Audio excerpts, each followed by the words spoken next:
what we can read from the water's story carved on the ancient stone? When myths and giants faded, how did we define time? Do rivers divide us or connect us? Can we tame the waters without losing the wonder? As rivers flow through our cities, what futures do they carry?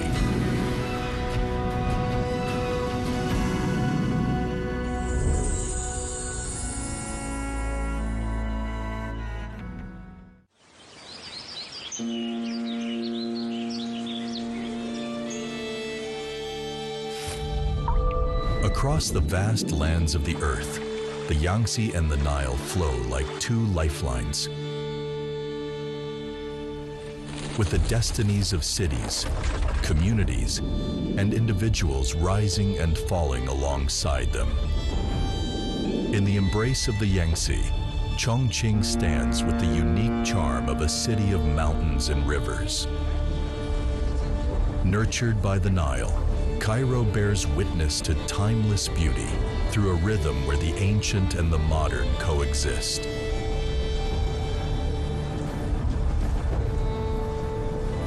In the representative museums of these cities, innovative presentations of historical civilization are narrating this era from a broader perspective.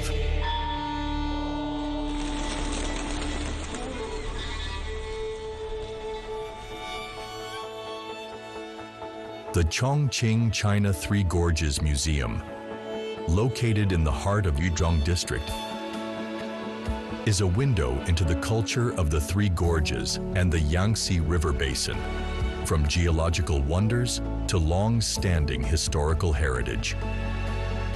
In the museum, the magnificent Three Gorges Gallery has always been a favorite among visitors. Since the museum officially opened in 2005, this gallery alone has received more than 2 million visits annually. In recent years, with the successful restoration of a large number of artifacts unearthed from the Three Gorges, more than 200 sets of relics have entered the exhibition hall for the first time, launching a large-scale new display that draws attention from audiences around the world. 那么新版的壮丽三峡展览呢，更多的是以世界大河文明的这个视角来表现，重在呢突出三峡文化在世界大河文明中的它的特色、它的地位、它的作用。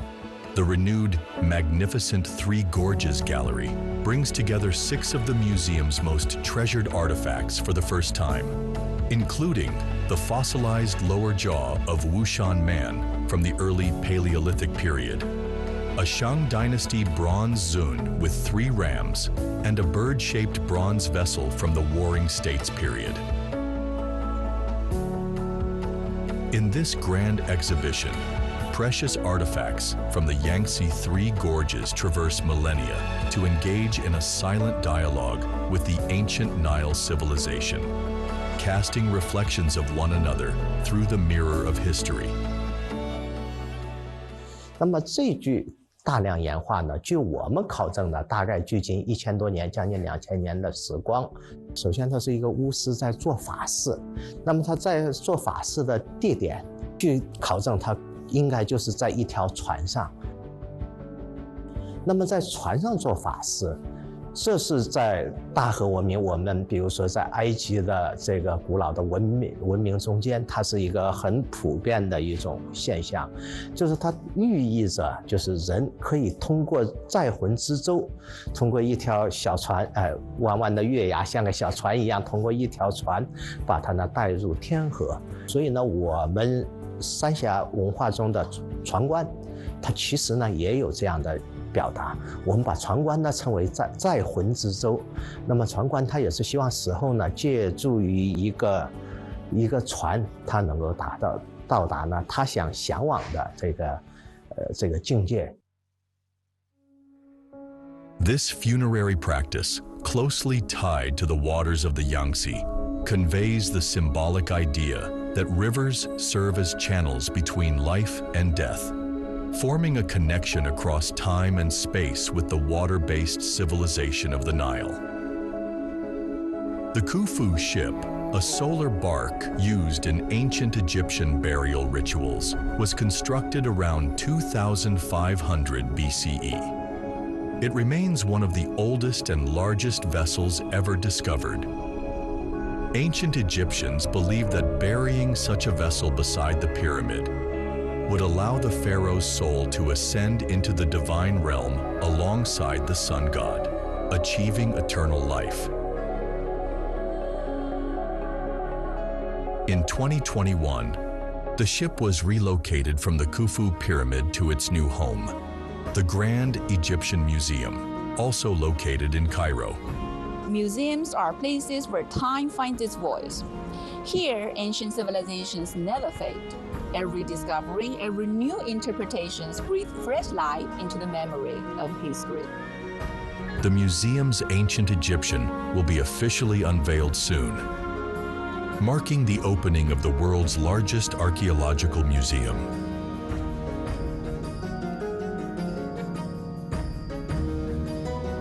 More than a treasure house of antiquities, the Grand Egyptian Museum holds the legacy of humanity's great inventions, from the birth of paper to the 365-day calendar, alongside the unique charm of Nile River civilization.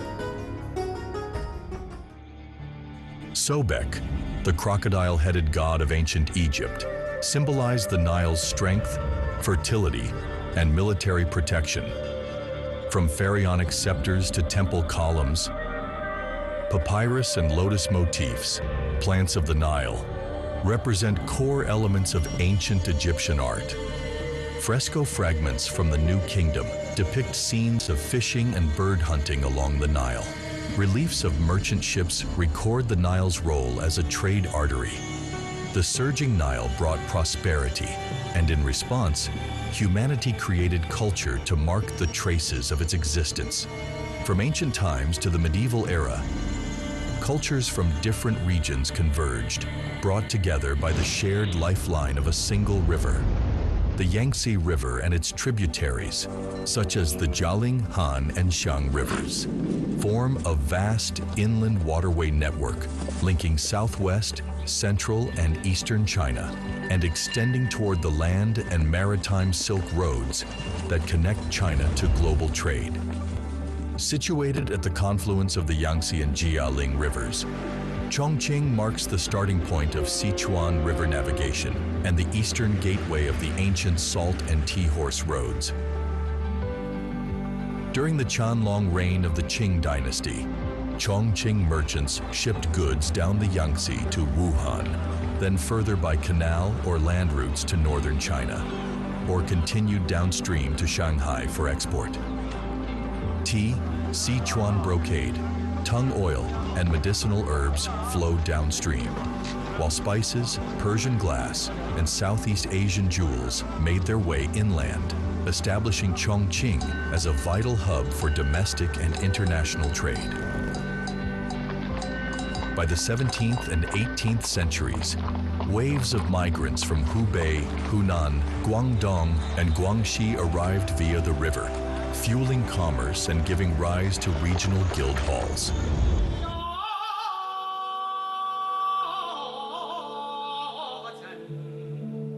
Located in Chongqing's Yuzhong district near Chaotianmen Wharf, the Huguang Guild Hall forms a cluster of historic buildings, including the Yuqing Palace, Chan Guild Hall, and Guangdong Guild Hall, together creating a network of trade cooperation. Here we copied a scenery called Cooperating for Great Activity.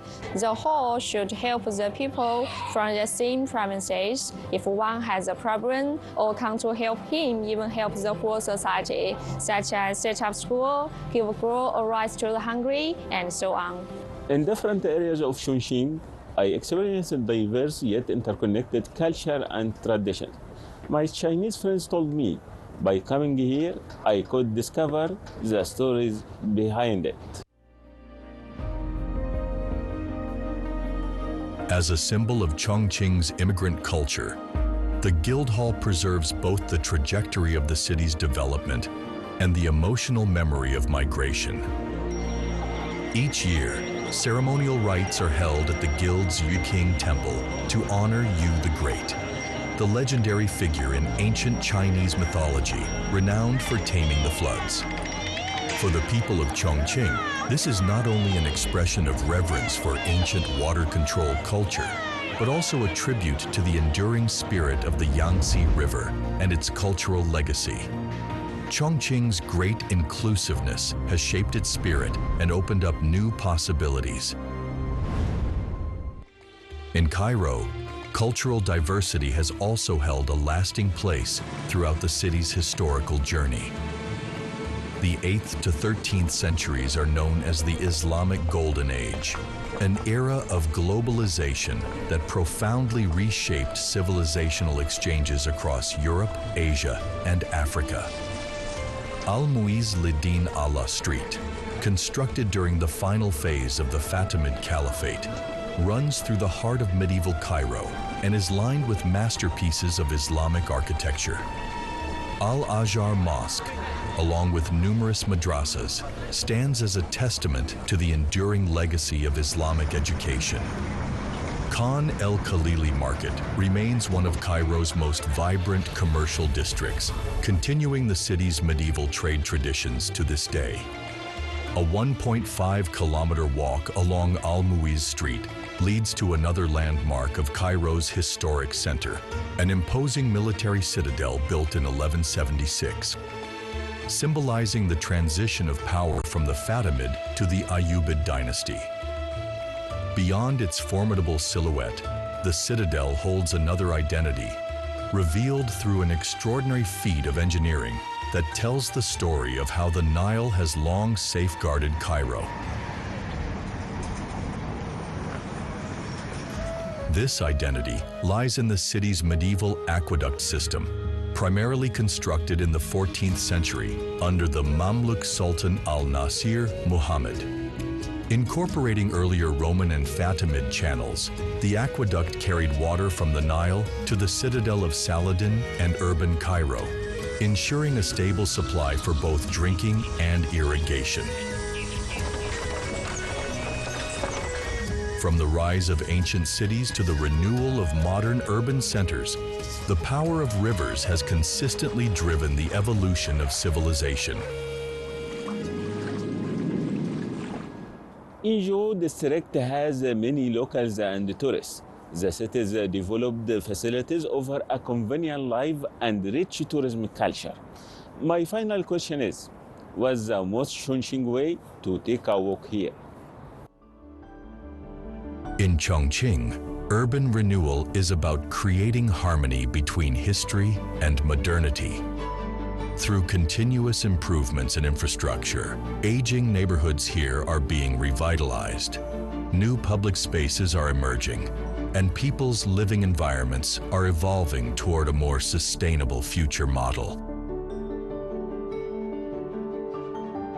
Luzhu Temple, named after Lu Ban, the revered patron of craftsmen, was once a hub for Chongqing's traditional handicrafts. After Chongqing was opened to foreign trade in 1891, the area developed into a bustling commercial hub. Today, through heritage preservation and commercial revitalization, Luzhu Temple retains the memory of the old city while embracing new urban vitality. 整个卢祖庙在改造过程中最具挑战的部分，就是既要满足外立面的风貌，又要满足后期商业运营的需求，才发现它有很强的必要的保留价值。所以说，我们对它进行了边设计、边鉴定、边加固、边施工的那个方式。针对那栋建筑，实际上它是整个该区里面我们改造，感觉是最费力的一栋建筑，整个时间花得最长的。但撤除过程中，我们对所有的老地砖全进行了保留，编了号，在后期修复的时候，按编号全部恢复了，大概有1万多批砖，全部是旧砖。卢祖庙我们引进的本土的一个品牌，它作为开放式手作共生平台，在延续匠人文化的前提下，既向本地居民传承本地匠艺，又面向游客提供创作体验，成为活化在地化的典型案例。卢祖庙运用差异化的产品和服务，既丰富了居民的生活体验，又将市井环境转化为游客体验的亮点，让老社区的烟火气和新商业的精致感和谐共生。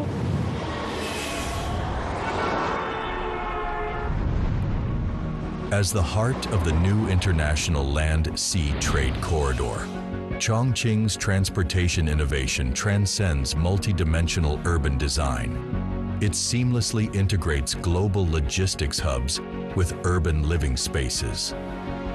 As a pioneer in TOD, this strategic gateway linking the Belt and Road Initiative with the Yangtze River Economic Belt is rewriting development codes through its unique transit language. Standing at the confluence of the Yangtze and Jialing rivers, Raffles City Chongqing redefines the urban core through the TOD model, seamlessly integrating transit, commerce, and landmark architecture. Designed by renowned architect Moshe Safdie, this masterpiece carries the legacy of a 1,000-year-old port. It brings together people, goods, and opportunity, where history and the future converge and resonate. I believe there is no place that makes me feel Chongqing's creativity like this. From here, you can see the city where mountains and river meet. Modern and traditional elements emerge together. It's truly amazing.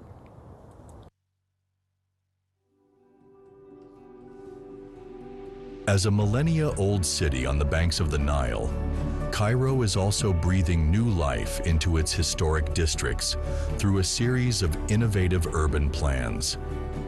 At the same time that make use to other entities in government or for the state to make like a passage or a walkable area. It's make people to have the right or access to the water directly and making readjustment of land uses or activities around the River Nile. We make use that dump size. It was creating hills from garbage. We make relocation of people on those next to those buildings. It's just adjacent to the area. So we are dealing about the community, how they live, how their economic situation to be better. Following to the UNESCO guidelines, we are preserving the urban fabric and also the architecture style, and also producing that in a very good quality. This area, it's related to investment activities and F&Bs and some shops and something like that.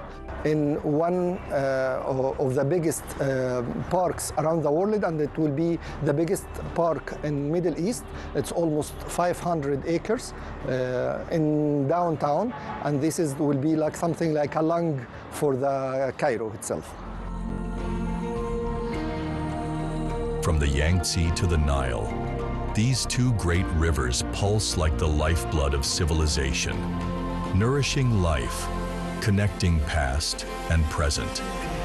They have witnessed the rise and fall of history and given birth to enduring cultures and collective memory.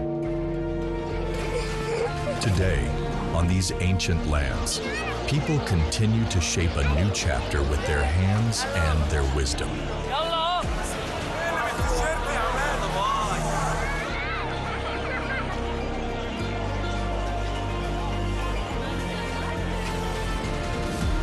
Civilizations are renewed through inheritance, and rivers gain eternity in their ceaseless flow.